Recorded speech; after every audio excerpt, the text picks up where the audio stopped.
Breaking news, Mets fans, breaking news. And we have a lot to get into in this one, as there is not just one injury regarding the New York Mets, but another that doesn't have to do with the Mets themselves, but does impact them in more ways than one that we're going to expand on in a second, everybody. Thank you guys so much for hitting that like and subscribe on your way in for our latest breaking news Mets segment. As folks, it is official. Zach Wheeler's season is over. Frankie Montas' season is likely over, and Huascar Brazoban is getting the call, setting the stage for the inevitable call-up as well for Brandon Sproat for as soon as this Monday, towing the rubber against the Philadelphia Phillies. I want to see your initial reactions and thoughts and analysis in the comments down below. We're going to get into where this reporting stems from, how significant are these injuries to rival, former friend, now foe, and Zach Wheeler for the Philadelphia Phillies. How does that immediately impact a team like the New York Mets here, as they're currently in their playoff hunt, obviously in the NL East? One, looking at Frankie Montas, we're going to break down his injury and ultimately how this is without a doubt the worst acquisition that David Stearns has ever made now as Mets president baseball operations, what we can expect from Huascar Brazoban, and the latest on Sproat, and much more, everybody. But before we get into all that, I got to shout out our amazing sponsors, as always, at SeatGeek, that has you covered for all of your ticketing needs. Simply utilize our promo code WardyNYM. That way you too get 10% off your next ticket purchase. And folks, you know how I mentioned how this Monday, Brandon Sproat may very well be towing the rubber for his MLB debut against the Philadelphia Phillies? Well, I will be in attendance for that ball game, and you will have a chance to hang out with yours truly there this Monday. All you gotta do is listen up to our amazing sponsor at Moomoo, with the official trading platform of the New York Mets. Mets fans, do you want to win free Mets tickets to an upcoming home game where you can hang out with yours truly there? Well, listen up, because all you need to do is become a new Moomoo customer. First, do the obvious, and that is downloading the Moomoo app, and you guys can do that with my unique link or the QR code that you see right beside me. And it's so simple as just signing up and depositing at least $1. Then, in the Moomoo app, search Mets in the search bar and go to the Moomoo Monday home screen. Then, all you have to do is claim your free ticket, and then you're going to take that to the Mets ticket booth there. That's third base side outside there at Citi Field. Go up and show them your Moomoo Monday voucher there in the Moomoo app. And that's it, everybody. You're set then to enter Citi Field and hang out with your guy Wardy, as I will be in attendance there for a watch party hangout there with all my Moomoo friends there in the community, and that'll be for August 25th, this upcoming Monday game between the Mets and the Philadelphia Phillies. Hope to see you guys there. Let's go Mets.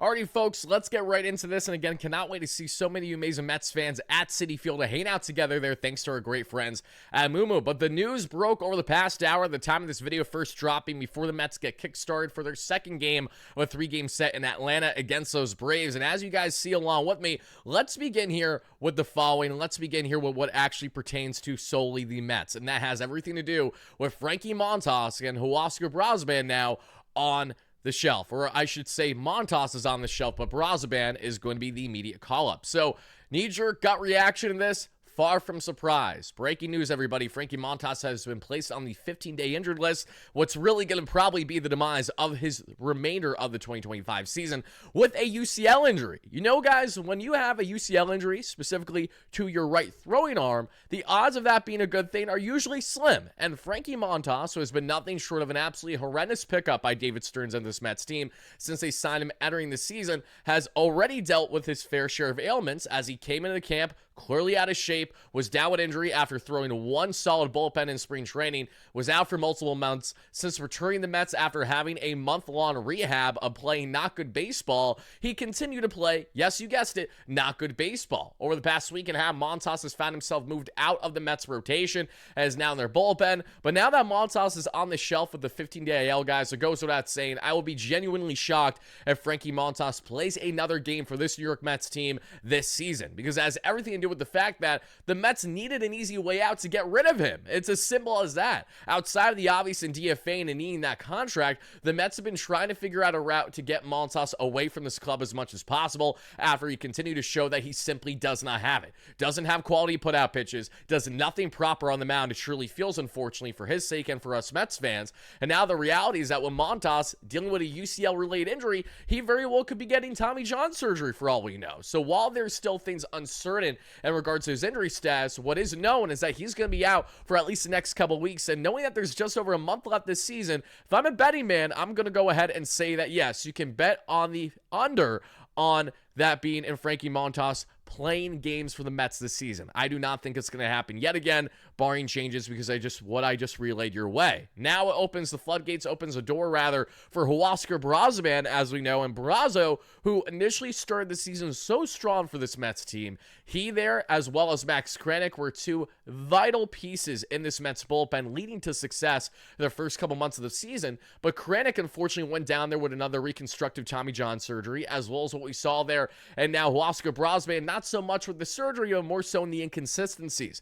Brazoban really started to lose it leading up to him being sent down over the past month or so to Syracuse. And at the time of being sent down, the Mets were planning to stretch him out there to handle more 40-plus pitch workloads, according to Carlos Mendoza. You have to wonder now that Brazoban's getting the call back up if he's basically going to seamlessly fit in that role that was here with Montas, but hopefully do a better job on being a quality multi-inning reliever for you, especially if you need to handle piggyback situations. Because if your name is not David Peterson, or most notably, most recently, Noel McLean, you have not provided any length for this Mets rotation for the vast majority of the season. So Brazoban, who can be utilized in spot start situations for any or so in which he's been more than fine, or in low leverage situations, because we all know in high leverage, Brazoban just has not been that guy consistently. That's okay, though. The Mets already have their high leverage options in their bullpen as we speak, so I don't think it's at all a big deal to see, oh, okay, Brazoban now is getting the call back. Yes, I understand he's a low leverage option, and yes, he falls in the category of the Ryan Staneks, the Reed Garretts, and the Ryan Helsleys of the world, of guys that are necessarily far from reliable, but the Mets don't really have a lot of other internal options to consider right now, and Brazoban does have nasty stuff. It's never really been a stuff issue with Brazoban, who obviously touches the high 90s on the gun there, and his off-speed pitches can be nasty when they're right, but it's about commanding that strike zone and actually having the confidence on the mound and high leverage, high pressure cooker situations, because Brazoban consistently this season, unfortunately, has not been that guy. But let's not forget what the Mets are getting and bringing back Huascar Brazoban now, as Brazo, what we have seen this season, guys, in 51.2 innings, had just under a 9K per nine to right around a 4.5 walks per nine. Hilariously, these are identical numbers to what he had last year between the Mets and the Marlins, and the ERA is exactly the same as what it was last season too. Kind of crazy. 3.83, identical to what he did last year, and oh my goodness gracious, guys, I'm kind of tripping out looking at this. He had 51.2 innings pitched all of last season. He currently has 51.2 innings pitched this season. The same K rate, almost the same walk rate, near identical, and the ERA is exactly the same. The expected ERA is worse this year versus what it was last year. It's 3.95. The FIP over 4 is not ideal. That's basically a full run higher than what we saw there, or a full point higher than what he had in his FIP last season, and his home run rate is up. Last year was at 0.35. This year it's at 0.87. So the long ball, obviously, working on that walk rate, and obviously just making sure he gets the best of his put-out pitches is what we're hoping to see with Huascar Brazoban. I don't have lofty expectations for Brazoban, but what I will say is that he's absolutely an upgrade over Frankie Montas. And barring changes, how can he not be when you consider how much Montas has been, as I like to call him, Mont-ass? And this is nothing personal against Frankie. I wish him the best in his recovery with his injury. But at the same time, this was the easiest scapegoat for the Mets to say, okay, let's put Montas on the shelf and let's have him stay on the shelf for the remainder of the year. There's no one that's more bothered by that signing than David Stearns himself, and I'm sure he would tell you first and foremost. But the reality is that Frankie Montas, who when we look at his numbers this season, and not even 40 innings, has a 7.45 K per nine to a 3.26 walks per nine, a 6.28 ERA this year, a 5.24 expected ERA, and a 5.3 FIP. Dog water. Horrendous. Nothing positive whatsoever when you look at Montas and his real lack of ability to be anything of quality for this Mets team throughout the course of the season. So I think it goes without saying, every Mets fan has a sigh of relief that they don't have to worry about Frankie Montas for likely the remainder of the season now. But in that same breath, you say to yourself, okay, what does this mean now for Brazoban? How much is he going to be utilized, and how good is Brazoban going to look with this Mets team when he's actually given the opportunity and given the call? Are the Mets going to make sure that they're smart and have guys like Brazoban, Stanek, who should be DFA'd, and I do think he still will be DFA'd as we get into this weekend, everybody, getting set for Monday with Brandon Sproat potentially towing the rubber for his MLB debut, barring changes there. Outside of Stanek, Ryan Helsley, horrendous. The guy who doesn't know how to handle a non-closing situation to save his life right now. And unfortunately, that was a risk the Mets took. It's coming back to bite them in the you-know-what right now, which is why we're missing a guy like Jesus Baez, who was the top prospect the Mets traded in that deal in St. Louis for the rental and the flamethrowing Helsley. Then you also look at other guys in this bullpen, not just Stanek, not just Helsley, but Reed Garrett as well. Since the start of June, Reed Garrett has had well over a 5-year ERA, so he has been more in that DFA-worthy type contention as well. But Reed, we all know when he's right, is honestly one of the nastier relievers that the Mets still currently have. The problem is that Reed hasn't been right consistently for an extended period of time now. So when you look at low leverage, non-reliable options, it comes down to the 4 there that we just broke down. Then you get into the reliable options in this bullpen. It's obviously Edwin Diaz. You're, of course, going to have Gregory Soto in that mix, Brooks Raley. So nice to say that the Mets have 2, not 1, but 2 quality lefties in their bullpen who are constantly getting big outs there. You see Soto, you see Raley, you see Diaz. Outside of those 3, you don't put Tyler Rogers in that circle of trust yet, because while Rogers hasn't been horrendous by any stretch, he hasn't been great either. He's kind of in this middle, if you will, of a purgatory between being bad versus being good on the reliability scale. And outside of them, the Mets really don't have an abundance of options either. So again, a bullpen that the Mets took so much pride in bolstering at this year's deadline and say, let's just go ahead and make ourselves a super bullpen. Well, there's nothing super about this bullpen. Let me tell you first and foremost, this bullpen actually appears like it could be at the Mets' demise to a degree, which is very frustrating when you consider the fact that the largest moves far and away, and I apologize everybody for the audio that just rolled through. Of course, shout out to Fangraphs. Actually, I can't get over the fact that every single time that I have a Fangraphs window open, randomly, I'll be halfway through recording and they'll just decide to run their ads with audio after I have them muted. Get it together, Fangraphs. Get it together. That's all I got to say about that. But the point that I'm trying to make here, reeling back in for a second, everybody, is that the Mets, who were supposed to bolster this bullpen and have it be their strong suit from the deadline, that's why David Stearns didn't maybe be as aggressive as he could have been for a starter, maybe not show as much level of desperation, because we're like, okay, let's just bolster our bullpen and make sure that can handle various situations. Well, folks, with a month and a half left or so on the season, this Mets bullpen, while we can agree on paper, has a lot of good on it. The reality is that there's been plenty bad. And until that gets figured out, we're going to continue to have frustrations, to say the least, with how are they going to go about their configuration going forward this season. When the Mets do not get length from their starters, just how bad are the Brazobans, the Garretts, the Helsleys of the world, the Ryan Stanks of the world? Oh my goodness gracious, audio is continuing to run on this. I'm actually disgusted by the fact that this is continuing to happen. I have it muted on Fangraphs. I kid you not, yet they continue to be a pain in my neck right now. So let's just go ahead and close that window. Let's go ahead and close this window as well. We're going to do it in real time, because why cut away? We're just here to talk chop in Mets land and break down the latest injuries that have happened. Because not only do we have injuries in regards to Frankie Montas and Huascar Brazoban now getting the call, well, let's also talk about now Brandon Sproat and Zach Wheeler, because it cannot be understated how significant of an injury this is for Zach Wheeler. But before we talk about Zach, to really wrap up the show, let's first talk more about Brandon Sproat, because it's been widely viewed across the media, as you guys are seeing baseball tonight with guys like Anthony DeComo and others on SNY saying how there's a greater reality to give Brandon Sproat now the call. And Sproat just had another dominant outing a couple of days ago. He's in line to pitch, if not for this weekend, then most certainly by latest this Monday against the Phillies to make his debut. And like I said, should he toe the rubber and make his debut this Monday, I will be in attendance there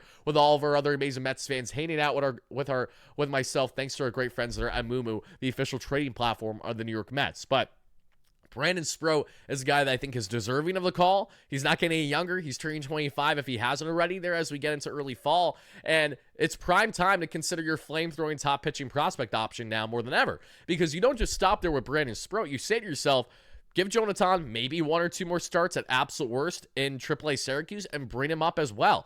Jonathan has more strikeouts than anyone else in the minor leagues this year, and we know just how elite his stuff is.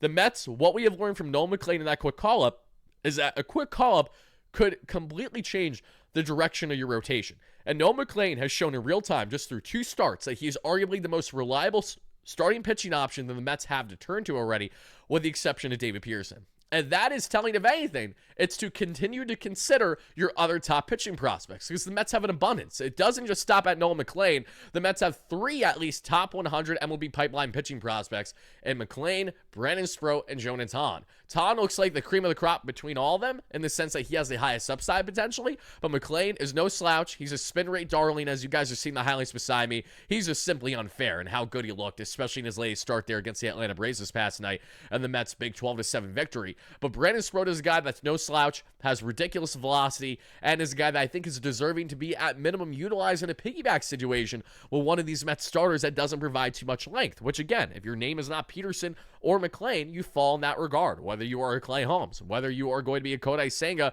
or even a Sean Manaea, the Mets need length, and they have gotten none of that right now. So why not see if you can maximize when having true flame-throwing options?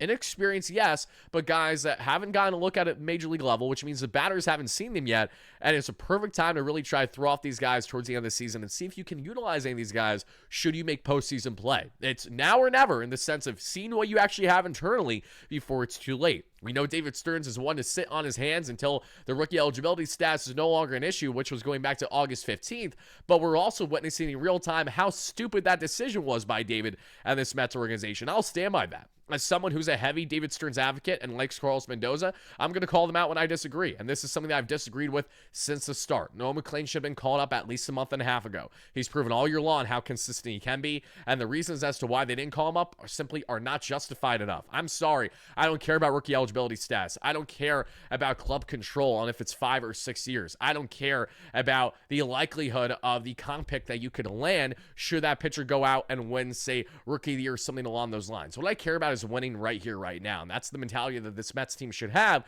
However, they stayed ultra conservative in areas this year, which they should not have. And they have themselves to blame as to why the pitching has been a constant woe along with the runner in scoring position. Even though I will say the runner in scoring position woes have really started to pick things up as of late. Crazy enough, going back to July 3rd, the Mets have a top 3 runner in scoring position batting average in all of baseball. Yes, they've had a lot of issues when it comes to hitting for quality during that time, but it's telling that is finally starting to turn the tide. The pitching, however, is a different discussion. And when we speak about pitching, everybody, let's wrap up the show by talking about some very unfortunate news. It's good news for the Mets in the interim, but it's terrible news if you're actually a fan of this player, and that is Zach Wheeler. If you guys do not know, let me enlighten you right here, right now, because when I saw this news, I was genuinely gutted as if this was an injury that happened to the Mets because of how much I'm a fan of this man, and that is Mr. Zach Wheeler that you guys can see right there. Zach Wheeler has thoracic outlet syndrome and will have surgery. He's going to be out 6 to 8 months, and this is terrible news for Wheeler. For those that don't know, Wheels, the ace of that Philadelphia Phillies rotation, a man who did want to return to this Mets team after the 2019 season or so, yet did not because of him, but because of Brodie Van Wagenen and the cheap Wilpon saying, let's go ahead and sign the Wash Rick Porcello and the Michael Wacha that did not have a pitching lab to work with to refine and retool his game, and let's go run with that instead of Zach Wheeler and what was a very reasonable contract that he signed with the Philadelphia Phillies. Since then, Zach Wheeler has went on to be one of the most consistently dominant pitchers in all Major League Baseball, and I've always been a fan of Wheeler's. Regardless of the fact that he's in a rival Philadelphia red uniform, I'm always going to be a fan of the guy, and we know that he just had a blood clot that he had successful surgery on over this past week or so. But after that blood clot, further imaging and further testing has shown that he now needs thoracic outlet syndrome. Now, terrible news about this, gut knee-jerk reactions that not only is his season over, it's the fact that this could be a career ender for Zach Wheeler. Zach's already 35 years of age. He's fully intending on retiring once his contract is up in the next couple of years with the Philadelphia Phillies. So when you understand that and you understand he's going to be out for the next basically calendar year or so with injury, it's hard to envision that Wheeler will get back on the mound, let alone be close to what he previously was in his career. I'm not going to completely doubt the man. Maybe he's going to prove us wrong because as John Becker points out here, for what it's worth, and it's worth a lot, this is the good type of thoracic outlet syndrome surgery, the one Merrill Kelly had, and not the awful one that a guy like Steven Strasburg and Matt Harvey had. And that is very important context because there is a difference here. If this is the same as Harvey and Strasburg, Wheeler is cooked, unfortunately. He will never probably toe the rubber again at the major league level, which is deflating to say as someone who's always admired his game, even now being in a Phillies uniform. And we'll get into how this impacts the Mets positively, even though you understand exactly how it does here. But this is an absolute gut punch. not only for Phillies fans, but this is a gut punch for baseball fans that appreciate great pitching. Heading into the season, I had in my segment with Bleacher Report that Zach Wheeler would be the best pitcher out of the National League, and in stretches, he absolutely is that. I mean, there's no denying how good Zach Wheeler is when he's at his best. This season, 149 innings, has just under a 12 K per nine, a sub 2 walks per nine, a 2.7 ERA, and a 2.45 ERA. I mean, that is as ace, as nails, as dominant as ever. Wheeler has the highest K rate and the largest K to walk ratio that he's ever had in his career in his age 35 season with the Philadelphia Phillies. And the sad part is that this is, if not a career ender, it's at least a year ender of him playing baseball. And that's really tough when you know that he only has a couple years left on his contract, and he's made it known publicly that he is going to willingly retire when his contract is up. He doesn't need to pitch until his 40s. He doesn't need to do that. He's comfortable where he's at. He has a family that he's built, and he's looking forward to spending more and more time with his family. I think now that he's going to be rehabbing for north of the next year, it's hard to envision that Wheeler won't be more bought in on the notion to actually be more of a family man. I actually will not be shocked if Wheeler prematurely retires if he gets comfortable enough after maybe having a grueling rehab. Again, we will soon see what happens, but this is very unfortunate news for Wheeler. I'm wishing him the absolute best in recovery, regardless of what his future holds at the major league level or not. But now let's get into the obvious and how this is a positive for us Mets fans, and that's because the Philadelphia Phillies just lost their ace. They just lost arguably the most dominant pitcher, not just in the National League, but you can argue in all of Major League Baseball. And yes, the Phillies still have a star-studded rotation when you look at depth. When healthy, guys like Christopher Sanchez, Ranger Suarez, Jesus Luzardo, everyone that they have in that rotation is quality for the most part. They have one of the best rotations in all of baseball. So, unlike the Mets, the Phillies can handle the blow of losing Zach Wheeler in the rotation. If the Mets had Zach Wheeler in the rotation and the rest of their configuration, you still wouldn't love how things would be for the Mets because you know that no one's providing length at all for this Mets rotation. For the Phillies, they have multiple guys of quality to consider. So it's not a sky falling situation for the first place Phillies. However, it's a big reality check that adversity is still going to come even when you least expect it. So now that Wheeler is on the shelf for the rest of the year and potentially for his career, it is go time for the Mets especially to take advantage of exactly this. You have to take advantage of a team in the Phillies losing their star, their man, front line the rotation the way that Zach Wheeler has for the past number of years. And I haven't even mentioned Aaron Nola, mind you, because he kind of feels like an afterthought to me at times. Not just because the Mets have had success against him, but also because of the fact that Nola has been up and down since that contract extension a couple years ago.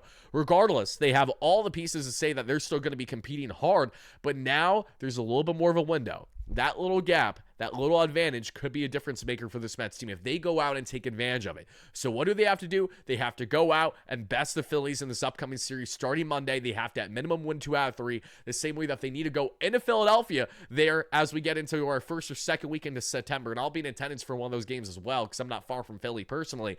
And hopefully the Mets can secure the series there. Those series is what can dictate the Mets not just being where we currently see them as a wild card team, 1.5 games up on the Cincinnati Reds. Shout out to the Diamondbacks for winning 6-5 this past night over the Reds. And the Phillies lost, mind you, to the Nationals. So the Mets actually have gained ground, and the Mets can still win this division in the NL East, believe it or not, and they go out and win these series against their arch rival. Again, there's a reality where they don't win either series, and the Phillies comfortably win the division in the end, but we're not there yet. There's still over a month's worth of game to be had, so it's time for the Mets to buck up or shut up and roll over and die for the remainder of the season. It has to be one of the two. You're either going to roll over and that's it for the year and we can stop with the fool's gold. This team was bad more than they were good, or they can finally show their potential here before it's too late with still a month left this season. We'll soon see what happens, everybody, but the same way that it was a positive earlier in the year that we saw a guy go down in his PED suspension for 80 games at being in Jose the Rat Alvarado. He's now back in fortune with the Phillies, flamethrowing southpaw in their bullpen to pair with Yohan Duran. Kind of hate it, kind of really hate it. Regardless, though, now that Wheeler's down, time to take further advantage. If you don't do it, then you have nothing but yourselves to blame, that being in the New York Mets. But that's all I got for you guys. Thank you again so much for watching. Let me know your biggest takeaways and thoughts in the comments down below in regards to not only Frankie Montas' season potentially over, Zach Wheeler's season most certainly over, Brazoban gained the call, and Brennan Sproat now looking like he'll be next mate up as soon as this Monday for his debut against the Philadelphia Phillies at Citi Field. Once more, guys, make sure to check out our link down below with our awesome friends at Moomoo. That way you can sign up. Again, just deposit at least $1, everybody. It is that easy, and you're going to be set to, in fact, get your Mets ticket to hang out with yours truly for this Monday game there in our fantastic Moo setting that we have at Citi Field for an awesome watch party as we hang out together. And then I will be doing a live show there at Citi Field itself, probably beginning in the 9th inning before the game actually ends, to react to what's happening, the Mets winning and losing. Combining that with a post-game show is what we will do. So be on the lookout for it, guys. I hope to see you there. I will also see you later tonight for a latest Mets post-game show against the Atlanta Braves. Until then, have a fantastic rest of your day, night, evening, whatever you're watching this. This is your guy, Wardy, signing out. Peace out, folks.